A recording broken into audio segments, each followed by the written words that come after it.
తెలంగాణలో political heat పెరిగింది. మంత్రులు మాజీ మంత్రుల మధ్య సవాళ్ల పర్వం కొనసాగుతుంది. గత ప్రభుత్వ అప్పులు గురుకులాల టెండర్లపై సవాళ్లు విసురుకుంటున్నారు నేతలు. కేటీఆర్, హరీష్ కాంగ్రెస్ ప్రభుత్వాన్ని విమర్శించగా గత ప్రభుత్వ అప్పులపై తాము చర్చకు సిద్దమన్నారు మంత్రి జూపల్లి.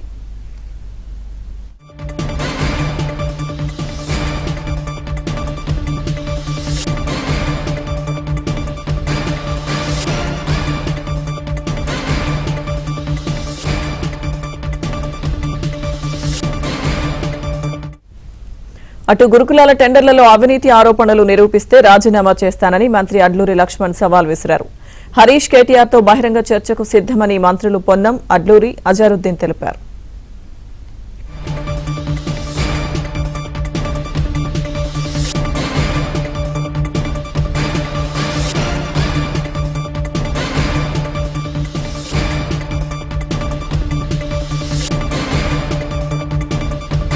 గంటలకైతే సిఎల్పిలో పత్రికా పెట్టడానికి మంత్రులు నిర్ణయించుకున్నారు. గత 10 సంవత్సరాలలో గురుకులాల్లో ఏ విధమైన అక్రమాలు జరిగాయి, ప్రస్తుతం ఏం జరుగుతూ ఉంది అనే విషయాన్ని చెప్పడానికి మంత్రులు వచ్చారు.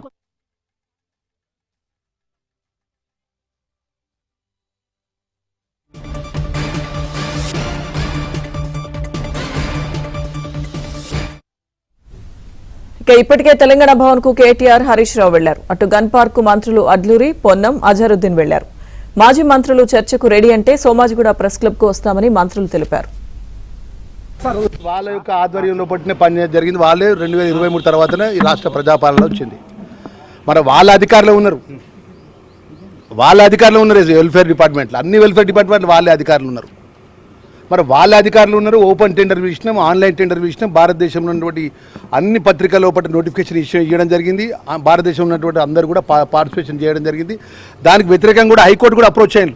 2000 కోట్ల అప్రోచ్ అయ్యారు. హైకోర్టు కూడా చెప్పింది, సమర్థించుకుంటే ఆ డైరెక్షన్ ఇచ్చింది టెండర్స్ చేసుకోమని. ఇంత జరిగిన తర్వాత కూడా ఒక బట్టగాల్చి మీద పడేయాలి, ఒక అబద్ధాన్ని 10 సార్లు చెప్పాలి.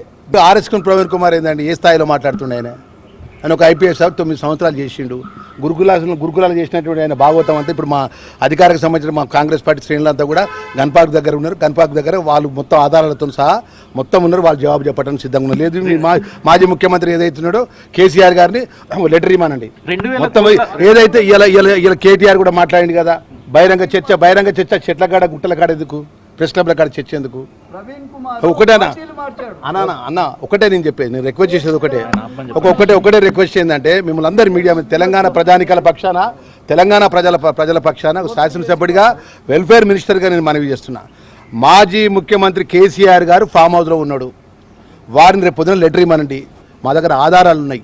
1142 కోట్ల కంటే ₹1 కూడా దాటలేదని ఆధారాలతో ఫైల్ మీద సంతకం పెట్టిన బాధ్యత గల మంత్రిగా మేము మాట్లాడుతున్నాం. కాబట్టి మాజీ ముఖ్యమంత్రి అరే వాళ్ళే కదండి మొదలు ఈ యొక్క అంశాన్ని గిట్ట ఈ తప్పుడు ఆరోపణాన్ని, ఈ పచ్చి బూటకమైనటువంటి ఆరోపణాన్ని చేసింది ఎవరు? హరీష్ రావే కదా, మేము కాదు కదా. ఆయన మాట్లాడింది కదా, ఒకటి కాదు 4 సార్లు మాట్లాడింది కదా. ఆయన కింద భజన పర్లతో ఎందుకు మాట్లాడిస్తాడు? తెలంగాణ వ్యక్తులకు కాకుండా ఆయన ఒకటండి 2 టెండర్ ప్రక్రియ ఒక ఆఫీసర్ కమిటీ చేసిందండి. ఆఫీసర్ కమిటీ దానికి జవాబు చెప్తారు. టెండర్ ప్రక్రియ ఎట్లా మొదలుపెట్టి ఏం చేసిండు. మేమేమంటున్నాం, నువ్వు 2000 కోట్ల రూపాయల గిట్ట స్కామ్ జరిగిందని హరీష్ రావు 25 రోజుల కింద మాట్లాడాడు, మళ్ళీ 15 రోజుల కింద మాట్లాడాడు. నేను 10 రోజుల కింద నేను మాట్లాడినా, నేను సిద్ధం ఉన్నా అన్న, రాలేదు. కింద ఉన్న ఆయన భజన పర్లతో ఏది పడితే అదే మాట్లాడిస్తే మా వాళ్ళు జవాబు చెప్తారు. ఆర్ఎస్ ప్రవీణ్ కుమార్ అరే మేము ఏమంటున్నాం, మాజీ ముఖ్యమంత్రి కేసీఆర్ అన్నాడు కదా, రేపు పొద్దున మనకు అసెంబ్లీలో చర్చకు పెట్టడానికి నోటీస్ ఇవ్వమనండి. అరే 100% అండి కట్టుబడి ఉంటాం. అరే నేనేమంటున్నా ఒకటే మాట, మాజీ ముఖ్యమంత్రి కేసీఆర్ రమ్మనండి రేపు నోటీస్ ఇవ్వమని. వాళ్ళు ప్రతి సభలో ఎందుకు విసురుకోవాల్సి వస్తుంది?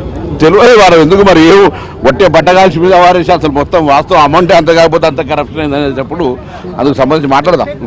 గతంలో అంటే ఎవరైనా ప్రతిపక్షంలో ఉన్నటువంటి వాళ్ళు సవాళ్ళు విసురుతారు, మీరేమో అధికార పక్షం వాళ్ళే బయటకు వచ్చి మేము రెడీగా ఉన్నామంటున్నారు. దేనికి సంకేతం ఇది? దేని మేము తప్పు చేయలేదని చెప్పడం కొరకు. గతంలో కేటీఆర్ ను అనేక సార్లు పిలిచారు, రాలేదు. కానీ మీరు ఒక మంత్రి హోదాలో చర్చకు సవాల్ విసిరడాన్ని, చర్చకు సిద్ధమయ్యేదాన్ని మేము విసిరేది, వాళ్ళు విసిరేది మేము రెడీ అంటున్నాం. మేము తప్పు చేయలేదు కాబట్టి రెడీ అంటున్నాం. ప్రెస్ క్లబ్కి వస్తా అన్నారు, ప్రెస్ క్లబ్కి వెళ్తారా లేదంటే ఇక్కడనే ఉంటారా?